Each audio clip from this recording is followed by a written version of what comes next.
Ibu, Bapak, Saudari, Saudara, rekan-rekan muda, dan adik-adik sekalian, dimanapun kalian berada, bertemu kembali dengan saya Romo Tino SSCC di dalam catatan pesiarah. Seringkali di dalam hidup kita terlalu takut, bahkan sebelum mencoba kita sudah mengatakan bahwa kita tidak bisa untuk melalui penderitaan atau persoalan untuk mencapai kebahagiaan di masa mendatang di dalam persiaran hidup kita. Seringkali hanya karena kita tidak mau menderita, kita membiarkan persoalan itu berlarut-larut ada di dalam hidup kita. Sebelum kita mendengarkan permenungan dari catatan pesiarah, marilah kita membuat tanda kemenangan Kristus. Dalam nama Bapa dan Putera dan Roh Kudus. Amin. Allah Bapa yang Maha Kuasa, perkenankanlah kami merayakan misteri sengsara Putramu, agar kami memperoleh buah pengampunan-Mu. Kuatkanlah kami, agar kami di dalam persiaran hidup kami, mampu menjadi terang yang menerangi hidup kami dan juga sesama kami, sebagaimana Engkau sabdakan dan Engkau wartakan, bahwa Engkau menghadirkan kami untuk menjadi terang. Demi Kristus pengantara kami. Amin. Ibu, Bapak, Saudari, Saudara, rekan-rekan muda, dan adik-adik sekalian dimanapun kalian berada, semoga berkat Tuhan senantiasa melindungi kita. Pada permenungan hari ini, di dalam kitab Nabi Yesaya kita diajak untuk menyadari bahwa Tuhan menghadirkan kita di dunia ini karena memiliki maksud dan tujuan serta peran kita di dalam kerangka karya penyelamatan Allah. Tuhan menghadirkan kita sebagai buah kasih, maka hendaknya di dalam hidup kita pun selalu mencerminkan buah-buah dari kasih itu sendiri.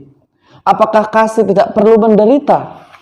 Apakah buah dari kasih itu tidak perlu kita menghadapi cobaan? Tidak. Justru kasih yang tulus akan semakin teruji ketika kita menghadapi persoalan, ketika kita menghadapi penderitaan, ketika kita tidak tahu apa yang kita lakukan, kita tetap taat dan setia serta mengasihi sesama kita dan diri kita serta Dia yang kita imani. Dalam Injil Yohanes hari ini jelas digambarkan sebuah pertentangan ketika para murid tidak mampu untuk ikut serta di dalam penderitaan, di dalam ketaatan yang Yesus lakukan. Ketidakmampuan para murid ditunjukkan oleh reaksi mereka ketika mereka mendengar ada pengkhianat di antara mereka. Yesus tahu Yesus sebenarnya bisa menghindar. Tetapi mengapa Yesus tidak menghindar? Ketika tidak ada pilihan lain dan hanya maju harus memilih di dalam ketaatan. Yesus mengajarkan kepada kita bahwa di dalam kebaikan, di dalam ketaatan kita harus berani berkurban. Berkurban mengorbankan sesuatu yang sifatnya hanya kesenangan diri semata, yang sifatnya hanya untuk menunjukkan arogansi kita atau melegalkan serta melanggengkan kekuasaan kita. Yesus mengingatkan kita semua, jika kita ingin bahagia, kita harus berani menderita. Kita harus berani sengsara. Tidak semua sengsara, tidak semua derita adalah kutukan, tetapi itu adalah sarana untuk mencapai sebuah kesuksesan. Belajar. Mungkin kita akan merasa sengsara karena waktu main gaming kita dikurangi, waktu bermain dengan teman-teman kita dikurangi, kita menderita, kita bahkan diejek, cupu, atau kutu buku, dan segala macamnya.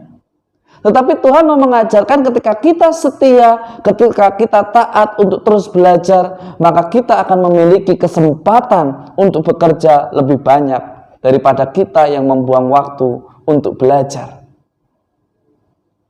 Jangan biarkan ketakutan, jangan biarkan kecemasan akhirnya kita tidak mau melakukan itu hanya karena terlihat sengsara, hanya karena terlihat menyakitkan. Tetapi ketika kita bisa melampaui, tidak hanya kita disembuhkan, tetapi juga kita diselamatkan. Sebagaimana dalam sebuah kisah, ketika ada kebakaran hutan, dan di situ hanya ada satu sungai, dan seutas tali yang terbentang antara pohon yang satu ke yang lain yang ada di seberang sungai. Dan harus melalui tali itu. Ketakutan, kecemasan, kekhawatiran, dan ketidakberanian untuk membuat keputusan, mungkin kita akan mudah terbakar. Tetapi apa yang dilakukan oleh anak itu? Anak itu memberanikan diri meskipun dia ketakut ketinggian. Ia takut dengan air, dia memberanikan diri. Akhirnya ia selamat dari kobaran api.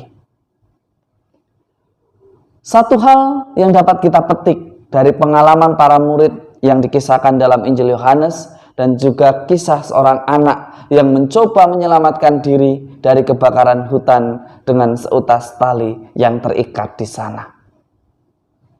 Ibu, bapak, saudari, saudara, rekan-rekan muda dan adik-adik sekalian yang terkasih, jangan belum mencoba lalu kita bilang tidak bisa. Hanya karena sebenarnya kita tidak mau sakit, kita tidak mau menderita. Saya tidak bisa mengampuni, terlalu sakit. Untuk apa kita menyimpan dendam sampai pada akhir hayat kita? Masih begitu banyak hidup yang kita bisa lakukan, yang bisa memberikan makna di sisa waktu kita. Mengapa kita harus menyimpan kehidupan kita dengan sebuah dendam? Tidak ada gunanya.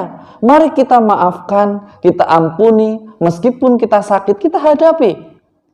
Dengan kita ikhlas, dengan kita berani menghadapi, sakit itu akan berubah menjadi sukacita. Mungkin dengan kita tidak memaafkan, mungkin dengan kita tidak memberikan kesempatan kepada mereka yang bersalah, kita puas. Kita bisa menjatuhkan mereka, kita bisa menjual. Apa bedanya kita dengan Yudas Iskariot? Yudas Iskariot pengkhianat pada masanya, kita pun pengkhianat pada masa kita. Kita pengkhianat akan karya penyelamatan Allah yang menghendaki bahwa sebenarnya semua orang selamat. Kita mengkhianati karena kita hanya ingin memperjuangkan kepuasan kita dengan tidak memberikan maaf. Tantangan hari ini ialah kita diajak di dalam pekan suci ini untuk tidak takut, untuk tidak cemas, untuk ambil bagian di dalam penderitaan. Di dalam melaksanakan tugas dan tanggung jawab kita sebagai kepala keluarga, ibu rumah tangga, sebagai pelajar, sebagai pelayan. Jangan takut untuk menderita, karena penderitaan tidaklah hukuman. Tuhan sudah memberikan jalan. Tuhan sudah memberikan kekuatan. Tuhan sudah memberikan daya pikir untuk mencari solusi. Jangan takut untuk menghadapi tantangan hidup. Jangan selalu menghindar, karena dengan menghindar mengkerdilkan kemampuan kita, menganggap remeh kemampuan kita. Kadang ketika kita ada persoalan, kita mampu mengatasinya, kita semakin didewasakan. Semoga berkat Tuhan senantiasa melindungi dan memberkati kita semua, dalam nama Bapa dan Putera dan Roh Kudus. Amin. Terluka tidak berarti kita terhina. Justru ketika kita berani terluka dengan cinta yang sama dan dengan kesetiaan yang sama, kita sudah mulai dewasa di dalam iman. Dan itulah yang sejatinya yang dikehendaki Tuhan.